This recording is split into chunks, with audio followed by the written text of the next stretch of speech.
நம்ம பெரிய லெவலில் வந்து அஜித் அவர்களோ விஜய் அவர்களோ வந்து பெரிய போட்டி, பெரிய பொறாமை, ரசிகர்கள் மத்தியில் சண்டை, இந்த மாதிரி விஷயங்கள்லாம் பெரிதளவில் நடக்கலை. எப்போ இது பெருசாக ஸ்டார்ட் ஆச்சு அப்படின்னு பார்த்தீங்கன்னா, ஆனால் நான் தான் பெரிய ஆள், நான் தான் வந்து பெரிய ஸ்டாரு, எனக்கு என்னுடைய படங்கள் தான் நல்லா ஓடுதுன்ற ஒரு விஷயம் வந்து தன்னை வந்து நிலைப்படுத்தி கொண்டாங்களா இல்லை அவங்க ரசிகர்கள் நிலைப்படுத்தினாலோ தான் இதில் எதிர்பாராத விதமாக ஆழ்வார் திரைப்படம் வந்து படுதோல்வி அடைஞ்சது.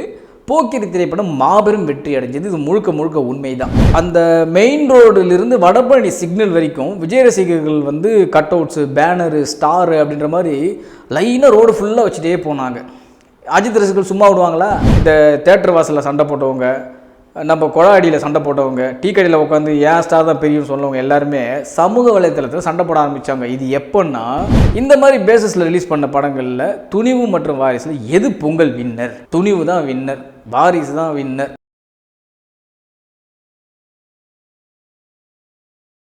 ரீசன்ட் வாய்ஸ் நேயர்களுக்கு வணக்கம். நான் சினிமுருகன். மீண்டும் உங்களை சந்திப்பதில் மற்றற்ற மகிழ்ச்சி. இன்றைக்கி என்ன நம்ம விஷயத்தை பார்க்க போகிறோம்? சமூக வலைத்தளத்தில் இப்போ இன்றைக்கி இதுதான்ப்பா பெரிய விஷயமா ஓடிக்கிட்டு இருக்கு. அப்படி என்னடா விஷயம் அப்படின்னு கேட்குறீங்களா?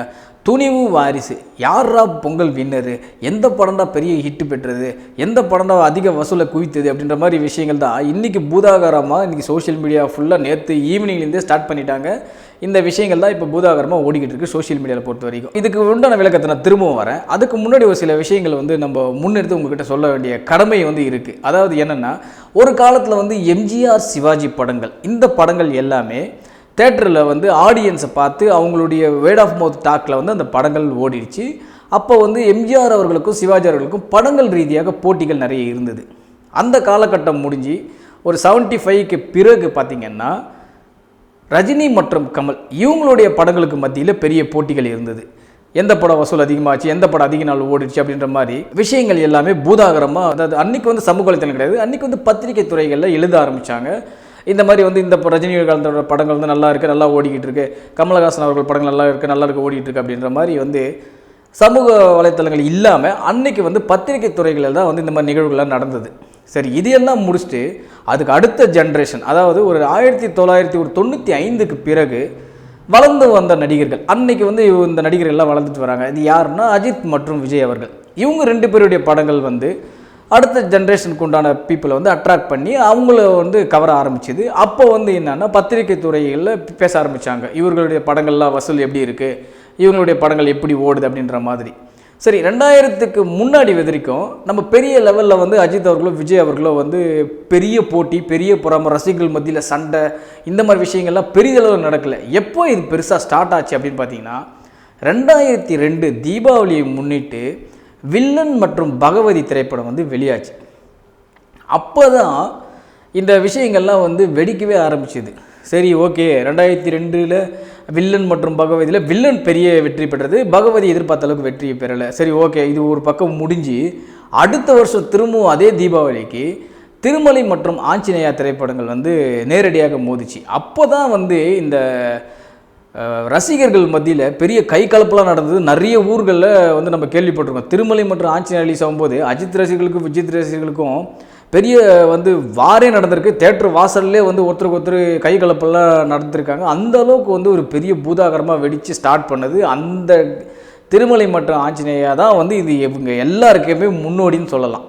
அந்த அளவுக்கு வந்து ஒரு சோஷியல், அதாவது அந்த அளவுக்கு வந்து ஒரு வாரம் உருவாக்கின டைம். எப்படா இந்த மாதிரி விஷயங்கள், ஏன் இந்த மாதிரி வந்து போட்டி, பொறாமை, வன்மம் இதெல்லாம் எப்போ ஸ்டார்ட் ஆகும்னு தெரியுமா? தன்னை ஒருத்தன் நான் தான் பெரிய ஆள், எனக்கு கீழே தான் வந்து மற்றவர்கள் எல்லாரும் ஒரு டைம் நினைக்கும் போது மட்டும்தான் அவர் சொல்கிற அந்த விஷயத்துக்கோ அவர் நினச்சிட்டு இருக்க அந்த விஷயத்துக்கோ எதிரான ஒரு கருத்து உருவாகும். பார்த்தீங்களா? அப்போ தான் வந்து இந்த மாதிரி விஷயங்களே வந்து உருவாக காரணம்.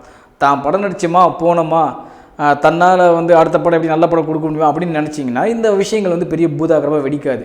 ஆனால் நான் தான் பெரிய ஆள், நான் தான் வந்து பெரிய ஸ்டாரு, எனக்கு என்னுடைய படங்கள் தான் நல்லா ஓடுதுன்ற ஒரு விஷயம் வந்து தன்னை வந்து நிலைப்படுத்தி கொண்டாங்களா இல்லை அவங்க ரசிகர்கள் நிலைப்படுத்தினாலோ தான் உங்களுக்கு எதிர்வினையான ஒரு விஷயமே தோண ஆரம்பிக்கும். இவர் என்ன அப்படி பண்ணிட்டார், இப்படி இருந்தால் பெரிய இந்த படம் நடிச்சிட்டார் அப்படின்ற மாதிரி விமர்சனம் வரும்போது தான் அவருக்கு இணையான ஒரு நடிகரை வந்து அடுத்த ரசிகர்கள் வந்து தேர்ந்தெடுப்பாங்க. அந்த மாதிரி உருவான ஒரு விஷயம் தான் இந்த போட்டிகள் கூட சொல்லலாம். இந்த மாதிரி விஷயங்களால் தான் போட்டிகளே வருது, பொறாமைகளே வருதுன்னு கூட சொல்லலாம். சரி, 2003 ஆஞ்சநேயா மற்றும் திருமலை இந்த டைமில் தான் இந்த விஷயங்கள் இந்த அஜித் விஜய் ரசிகர்கள் மத்தியில் பூதாகரமாக வெடித்து உருவாச்சு.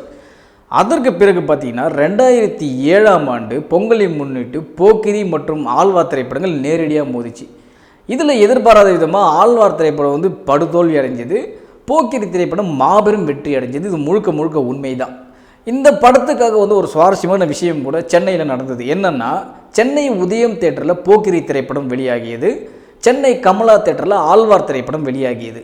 போக்கிரி திரைப்படம் உதயம் தேட்டர் வாசலில் இருந்து அந்த மெயின் ரோடிலிருந்து வடபழனி சிக்னல் வரைக்கும் விஜய் ரசிகர்கள் வந்து கட் அவுட்ஸு, பேனரு, ஸ்டாரு அப்படின்ற மாதிரி லைனாக ரோடு ஃபுல்லாக வச்சுட்டே போனாங்க. அஜித் ரசிகர்கள் சும்மா விடுவாங்களா? கமலா தேட்டர் வாசல்லேருந்து அதே மாதிரி அவங்க எங்கெங்கெல்லாம் வச்சுக்கிறாங்களோ எல்லா இடத்துலையும் அஜித்தோட பேனர்ஸு, கட் அவுட்ஸு எல்லாம் வச்சு உதயம் தேட்டருக்கு ஆப்போசிட்டில் அப்போ வந்து பெரிய காலி கிரவுண்ட் இருந்தது. இப்போ வந்து மெட்ரோ ஸ்டேஷனாக இருக்குது. அந்த இடத்துல பெரிய ஒரு கட் அவுட்டை வச்சு அவங்க ஓடிக்கிட்டு இருக்க தேட்டர் வாசல் எதிர்க்கவே வச்சாங்க அஜித் ரசிகர்கள். அந்த அளவுக்கு வந்து ஒரு கெத்தாக இருந்தாங்க, அந்த அளவுக்கு வந்து ஒரு போட்டி அந்த மாதிரி இருந்தது. ஆனால் அந்த டைமில் ஆழ்வார் திரைப்படம் யாருமே எதிர்பார்க்காத அளவு படுதோல்வி அடைஞ்சது. அந்த திரைப்படம் போக்கிரி திரைப்படம் மாபெரும் வெற்றி அடைஞ்சது. சரி, இது வரைக்கும் பார்த்தீங்கன்னா இந்த மாதிரி விஷயங்கள் எல்லாமே நம்ம ஒன்று நேரில் கண்டிருப்போம், இல்லை பத்திரிகையில் எழுதி படிச்சிருப்போம். சரி, இதற்கு பிறகு எப்படா வந்து அஜித்தோட படம் வந்து விஜயை பீட் பண்ணும் அப்படின்னு எதிர்பார்த்துட்டு இருந்த ரசிகர்களுக்கு 2014ஆம் ஆண்டு பொங்கலை முன்னிட்டு வீரம் மற்றும் ஜில்லா திரைப்படங்கள் வெளியாகியது. அப்போ தான் வந்து இந்த சமூக வலைத்தளங்கள், இந்த ட்விட்டர், ஃபேஸ்புக்கு, யூடியூப் இதெல்லாம் வந்து பூதாகரமாக வெடித்து வளர்ந்துட்டு வர டைமில் இந்த தேட்டர் வாசலில் சண்டை போட்டவங்க, நம்ம கொழாடியில் சண்டை போட்டவங்க, டீ கடையில் உட்காந்து ஏன் ஸ்டார் தான் பெரியன்னு சொன்னவங்க எல்லாருமே சமூக வலைத்தளத்தில் சண்டை போட ஆரம்பித்தாங்க. இது எப்போன்னா, வீரம் மற்றும் ஜில்லா ரிலீஸ் ஆன டைமில் இருந்து சோஷியல் மீடியாவில் சண்டை போட ஆரம்பிச்சிட்டாங்க. 2014 பொங்கல் வின்னர் வீரம், 2016 பொங்கல் வின்னர் ஜில்லா அப்படின்ற மாதிரி சமூக வலைத்தளத்தில் சண்டையை வந்து உருவாகிச்சு. அந்த டைம்லேருந்து தான் இந்த சமூக வலைத்தளம் பூதாகரமாக வெடிக்க ஆரம்பிச்சுது. இன்னைக்கு வரைக்கும் அந்த ஒவ்வொரு ஆண்டும் அந்த ஜனவரி 10ஆம் தேதி ஒவ்வொரு பொங்கல் அன்றும் இந்த ஹேஷ்டாக் வந்து ட்ரெண்டிங்லேயே இருக்கும். எப்போது 2015லிருந்து 2023 வரை இந்த ஹேஷ்டாக்கு ட்ரெண்டிங்லேயே இருந்தது ரெண்டு பேருக்குமே. அதற்கு பிறகு இது எப்படா இது ஒழிப்பாங்க, இது எப்படா முடிவுக்கு ஒரு அடி எதிர்பார்த்துன்ற டைமில் தான் 2023 துணிவு மற்றும் வாரிசு திரைப்படங்கள் பொங்கலை முன்னிட்டு ஜனவரி 11ஆம் தேதி வெளியாகியது. 2023 அன்று அதே நாள் தான் இன்று இந்த திரைப்படங்கள் வெளியாகி ஒரு வருடம் கிட்ட ஆகிறது. இப்போவும் சமூக வலைத்தளத்தில் அடுத்த வீரம் ஜில்லாவை விட்டுட்டு அடுத்தது இப்போ இந்த படத்துங்களுக்கு வந்துட்டாங்க. சரி, உண்மையிலேயே யார் தான்பா பொங்கல் வின்னர்? துணிவு தான் ஜெயிச்சுதா இல்லை வாரிசு தான் ஜெயிச்சுதா அப்படின்னு கேட்குற ரசிகர்கள் மத்தியில் கிளியராக ஒரு எக்ஸ்ப்ளனேஷன் கொடுத்துட்றேங்க உங்களுக்கு. ஒரு திரைப்படம் வெளியாகுதுன்னா எவ்வளோ பட்ஜெட்டில் படம் எடுக்கிறாங்க, அவங்களுக்கு வந்த வசூல் என்ன, தேட்டரில் எந்த மாதிரி ரைட்ஸில் படத்தை கொடுத்தாங்க, திரையரங்கு உரிமையாளருக்கு எந்த அளவுக்கு லாபம் கொடுத்தது, அந்த படத்தை வெளியிட்ட விநியோகஸ்தருக்கு எந்த அளவுக்கு லாபம் கொடுத்தது, படத்தை தயாரித்த தயாரிப்பாளருக்கு எந்த அளவுக்கு லாபம் கொடுத்தது, இந்த 3 பேஸஸ் அடிப்படையில் தான் ஒரு திரைப்படத்தோட வெற்றியை நம்ம நிர்ணயிக்க முடியும். அதாவது அந்த டைமில் பார்த்திங்கன்னா ஒரு 2007க்குலாம் முன்னாடிலாம் பார்த்திங்கன்னா அதிக நாட்கள் ஒன்றா வெற்றி படம், குறைந்த நாட்கள் ஒன்றா ஆவரேஜ் படம், சுத்தமாக ஓடலாம் ஃப்ளாப் படம்ன்ற மாதிரி நம்ம ஒரு இதில் வந்து காலகட்டத்தில் கணிச்சிட்டு இருந்தோம். ஆனால் இப்போ வந்து அப்படி கிடையாது. படங்கள் தரமாக வருதோ இல்லையோ வசூல் விவரத்தை வச்சு தான் இந்த படம் வந்து பாஸா ஃபெயிலா அட்ர ஃப்ளாப்பா அப்படின்றது நிர்ணயிக்க முடியுது. இந்த மாதிரி பேசிஸில் ரிலீஸ் பண்ண படங்களில் துணிவு மற்றும் வாரிசில் எது பொங்கல் வின்னர்? துணிவு தான் வின்னர், வாரிசு தான் வின்னர். இல்லை எங்கால் படம் தான் 300 கோடி வசூல், இல்லை எங்கால் படம் தான் 330 கோடி வசூல்ன்ற நம்ம வார சமூக வலைத்தளங்களில் எல்லாம் இந்த சண்டை தான் நீங்கள் ஃபுல்லாக ஓடிக்கிட்டு இருக்குங்க. அதாவது ஒரே ஒரு விஷயம் சொல்கிறேன், நல்லா புரிஞ்சுங்க. பெரும்பாலும் எந்த தயாரிப்பாளரும் தங்களுடைய படங்களுடைய வசூலை அஃபிஷியலாக வந்து அவங்க வெளியிட மாட்டாங்க. அப்படியே வெளியிட்டால் கூட அந்த படத்துக்கு உண்டான ப்ரொமோஷன்ஸ்க்காக நாங்கள் வெளியிடுறோம் அப்படின்னு தான் நாங்கள் சொல்லுவாங்க. அது வந்து ஒரு இதை பார்த்து ஒரு 10 பேர் 20 பேர் வருவான் தேட்டருக்குன்றக்காக நாங்கள் ப்ரொமோஷன்ஸ்க்காக வெளியிடுறோம் அப்படின்ற மாதிரி தான் வந்து இன்றைக்கி இருக்கிற சினிமா உலகம் வந்து அப்படி தான் இருக்குது. துணிவு வந்து எத்தனை தேட்டர் ரிலீஸ் பண்ணாங்க, வாரிசு திரைப்படம் எத்தனை தேட்டர் ரிலீஸ் பண்ணாங்க, எல்லாருமே வந்து கேட்பாங்க துணிவுக்கு தான் அதிகம், அது ஏன்னா ரெட் ஜெயண்ட் ரிலீஸ் பண்ணாங்க அப்படின்னு. அப்படிலாம் ஒன்றுமே கிடையாதுங்க. எல்லா ஏரியாலையுமே எல்லா டிஸ்ட்ரிபியூஷன் ஏரியாலையுமே ஈவனான ஸ்க்ரீன்ஸு தான் துணிவு மற்றும் வாரிசுக்கு கொடுத்தாங்க. அதாவது ஒரு திரையரங்குகளில் 4 ஷோ ஓடிச்சுன்னா 2 ஷோ துணிவுக்கு 2 ஷோ வாரிசுக்கு, இப்படி தான் வந்து டேர்ம்ஸ் அண்ட் கண்டிஷன் போட்டு எல்லா தமிழ்நாட்டில் உள்ள அனைத்து திரையரங்குகளிலுமே இப்படி தான் போட்டாங்க. இதில் ஒரே ஒரு சின்ன வித்தியாசம் என்னென்னா திருச்சி மற்றும் தஞ்சாவூர் அந்த டிஸ்ட்ரிபியூஷன் ஏரியாவில் மட்டும் வாரிசை விட துணிவு திரைப்படத்துக்கு ஒரு 20 ஸ்க்ரீன்ஸ் அதிகம், அவ்வளோதான். மற்றபடி எங்கேயுமே எந்த இதுவுமே கிடையவே கிடையாது, எந்த பிரச்சனையும் கிடையவே கிடையாது. இதுதான் முழுக்க முழுக்க உண்மை.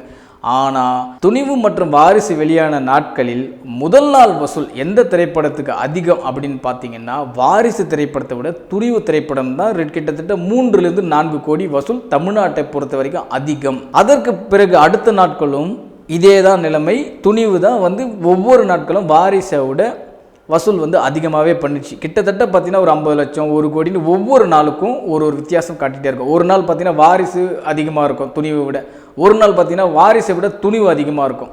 இதுதான் இந்த நிகழ்வு தான் நடந்தது. இதுதான் முழுக்க முழுக்க உண்மை. அதே மாதிரி இன்னொரு விஷயத்தை கேட்பாங்க, அது எப்படி வாரிசும் துணிவும் ஒரே ஈவன் ஸ்க்ரீன் தானே, அது மட்டும் இல்லாமல் துணிவுக்கு 1 மணி ஷோ போட்டாங்க அதனால தான் உங்களுக்கு வசூல் அதிகம் அப்படின்றாங்க. அப்படிலாம் ஒன்றும் கிடையாதுங்க. 1 மணிக்கு துணிவு ஷோ போட்டாங்கன்னா எல்லா திரையரங்களும் 4 மணிக்கு எல்லா திரையங்களும் வாரிசு திரைப்படத்தை தான் போட்டாங்க. இங்கே ஷோ கவுண்ட்டோ இல்லை தேட்டர்லாம் ஒன்றும் பெரிய இம்பேக்டே கிடையாதுங்க. 1 மணி ஷோ துணிவுக்கு போட்டாங்கன்னா 4 மணிக்கு வாரிசுக்கு போட்டாங்க, அவ்வளோதான் டிஃப்ரெண்ட்டு. மற்றபடி அடுத்த ஷோக்கு எல்லாமே ஈவனாக தான் ஸ்க்ரீன்ஸை பிரித்து கொடுத்தாங்க. அப்படி இருக்கும்போது எப்படிப்பா துணிவு மட்டும் அதிகமாக வரும் அப்படின்ற மாதிரி நீங்கள் கேட்குறீங்க. எப்போவுமே வேர்ட் ஆஃப் மவுத் இந்த டாக் அதிகமாக வந்துச்சுன்னா நம்ம பிசி சென்டர்னு சொல்லுவாங்கள்ல, அங்கெல்லாம் பெரிய அளவுக்கு ரிசர்வேஷன் பண்ணியோ இல்லை அட்வான்ஸ் புக்கிங்கில் முன்னாடியே புக் பண்ணி வச்சுலாம் பார்க்க மாட்டாங்க. ரொம்ப ரேரான படங்கள் மட்டும்தான். ஏன்னா அன்று வெளியான அன்று அது சாதாரண ஒரு வேலை நாள். இந்த படங்கள் வெளியான அன்று வேலை நாட்கள், விடுமுறை நாட்கள் கிடையாது. இங்கே வேர்ட் ஆஃப் மவுத் டாக் வரும்போது என்ன ஆகும்னா பிஎன்சியில் தேட்டரில் டிக்கெட் வாங்கி பார்க்குறவங்க அதிகம். அந்த டைமில் இப்போது ஒரு உதாரணத்துக்கு சொல்கிறேங்க, ஒரு 100 கெப்பாசிட்டி இருக்கிற தேட்டரில் துணிவுக்கு ஒரு 80 பேர் பார்க்குறாங்கன்னா வாரிசுக்கு ஒரு 70 பேர் பார்த்துருப்பாங்க. ஸோ அந்த கால்குலேஷன் அடிப்படை தமிழ்நாட்டில் எவ்வளோ ஸ்க்ரீன்ஸ் இருக்குது, எவ்வளோ டிக்கெட் டிஃப்ரெண்ட் வரும், இதெல்லாம் பார்த்தீங்கன்னா அந்த வசூல் வெளியாகியிருக்கும். இதே 2019 பொங்கலை முன்னிட்டு இதே பேட்டை மற்றும் விஸ்வாசம் திரைப்படங்கள் வெளியாகிடுச்சு, எல்லாருக்குமே தெரியும். ஆனால் அந்த டைமில் விஸ்வாசத்தை விட பேட்டை திரைப்படத்துக்கு கிட்டத்தட்ட 100 ஸ்க்ரீன்ஸ் கிட்ட அதிகம். வாரிசு துணிவுக்கு ஒரு 20-25 ஸ்க்ரீன்ஸ் தான் டிஃப்ரெண்ட். ஆனால் பேட்டைக்கும் விஸ்வாசத்துக்கும் கிட்டத்தட்ட 100 ஸ்க்ரீன்ஸுக்கு மேலே டிஃப்ரெண்ட். பேட்டை அதிகமாக ரிலீஸ் பண்ணாங்க விஸ்வாசம் திரைப்படத்தை விட. ஆனால் இருந்தாலும் முதல் நாள் வசூல் பேட்டையை விட விஸ்வாசம் தான் தமிழ்நாட்டில் கூடுதலாக வசூல் பண்ணிச்சு. இதுக்கு காரணமும் நிறைய இருக்குது. என்னென்னா விஸ்வாசம் திரைப்படத்துக்கு முன்னாடி அஜித் அவர்களுக்கு ஒரு 1.5 ஆண்டுகள் படமே கிடையாது ஃபஸ்ட்டு. அது ஒரு பெரிய ரீசனாக கூட நம்ம எடுத்துக்கலாம். அது மட்டும் இல்லாமல் அது ஃபேமிலியை அட்ராக்ட் பண்ணதுனால ஃபேமிலி ஆடியன்ஸ் ஈவினிங் ஷோலாம் கூஞ்சிட்டாங்க நிறைய பிசி சென்டரில். அதனால தான் அந்த படத்துடைய வசூல் முதல் நாள் அதிகமாக இருந்தது. அதே பார்த்திங்கன்னா துணிவு மற்றும் வாரிசில் வாரிசுக்கு ஒரு நாள் முன்னாடியே ஸ்பெஷல் ஷோ போட்டிருந்தாங்க. அதாவது நாளை வெளியாகுதுன்னா இன்று இரவே ஒரு ஸ்பெஷல் ஷோ போட்டிருந்தாங்க வாரிசு திரைப்படத்துக்கு. அந்த ஸ்பெஷல் ஷோவில் யாரும் எதிர்பார்க்காத அளவுக்கு நிறைய நெகட்டிவ் விமர்சனங்கள் வந்தது. அதனால தான் என்னாச்சுன்னா 2ஆம் நாள் சரி துணிவு எப்படி இருக்கும் அப்படின்ற மாதிரி யோசித்த போது பரவாயில்ல வாரிசுக்கு துணிவே பெட்ரு பரவாயில்ல அப்படின்ற மாதிரி நிலைமை வரும்போது தான் அந்த முதல் நாள் வசூல் அதிகமாக வந்தது. இதுவும் முழுக்க முழுக்க ஏற்றக்கூடிய நம்ம ஒரு விஷயம்தான். சரி, அப்போ யார் தாண்டா ரியல் வின்னரு, யார் தாண்டா பொங்கல் வின்னரு அப்படின்னு நீங்கள் கேட்குறதுக்கு சில உதாரணங்களை நான் உங்களுக்கு கொடுத்துட்றேன். அதாவது பெரும்பாலும் ஒரு படத்தோடைய பட்ஜெட், அவங்களுக்கு வந்த வசூல், ரைட்ஸ் விற்றது, தேட்டர்களுக்கு கிடைச்ச லாபம், இதையெல்லாம் பார்த்த அடிப்படையில் துணிவுக்கு ஒரு 150 கோடி ரூபாய் பட்ஜெட்னு வச்சிங்களேன். ஆனால் அவங்களுக்கு ஒரு 200 கோடி ரூபா வசூல் வந்திருக்கு, சரிங்களா? அப்படின்னு எடுத்துங்க, ஒரு எக்ஸாம்பிளுக்கு எடுத்துங்க. வாரிசு திரைப்படம் 200 கோடி ரூபாய் பட்ஜெட்னு வச்சிங்களேன், 220 கோடி ரூபா வசூல் வந்திருக்கு. நான் 150 கோடி பட்ஜெட்டில் 200 கோடி வசூலானதுக்கும் 200 கோடி பட்ஜெட்டில் 210 கோடி 220 கோடி வசூலானதுக்கும் நிறைய டிஃப்ரெண்ட் இருக்குது. இதை நீங்களே புரிஞ்சுங்க. இந்த ஸ்டேட்டஸ் தான் ஆக மொத்தத்தில் 2 படங்களுமே வசூல் ரீதியாக பெரிய வெற்றின்னு நம்ம கண்டிப்பாக சொல்லியே ஆகணும். ஆனால் விமர்சன ரீதியாக எந்த படம் தான் பெஸ்ட்டு, கண்டென்ட் ரீதியாக எந்த படம் பெஸ்ட்டு அப்படின்னு நீங்கள் யோசிச்சிங்கன்னா வாரிசு திரைப்படத்தை விட துணிவு திரைப்படம் ஒரு படி மேல் அப்படின்னு தான் சொல்ல முடியும். மீண்டும் சந்திப்போம். நன்றி, வணக்கம்.